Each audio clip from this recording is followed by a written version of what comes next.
Hi friends, ಎಲ್ರಿಗೂ ನಮಸ್ಕಾರ. ಇವತ್ತಿನ ವಿಡಿಯೋದಲ್ಲಿ ನಿಮ್ಮ ಕಾರ್ ಬೈಕ್ಸ್ ಗಳಿಗೆ ಯೂಸ್ ಮಾಡೋ ಬ್ರೇಕ್ಸ್ ಬಗ್ಗೆ ನೋಡೋಣ.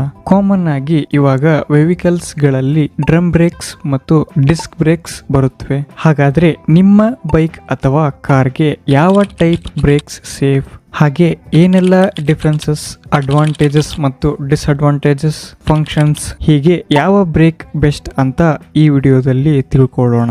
ಮೊದಲಿಗೆ ಬ್ರೇಕಿಂಗ್ ಯಾವ ರೀತಿ ವರ್ಕ್ ಆಗುತ್ತೆ ನೋಡೋಣ. ಸಿಂಪಲ್ ಆಗಿ ಹೇಳೋದಾದ್ರೆ ಬ್ರೇಕ್ ಲಿವರ್ ಅಥವಾ ಬ್ರೇಕ್ ಪೆಡಲ್ ಅಪ್ಲೈ ಮಾಡಿದಾಗ. ಹಾಯ್ ಫ್ರೆಂಡ್ಸ್, ಎಲ್ರಿಗೂ ನಮಸ್ಕಾರ.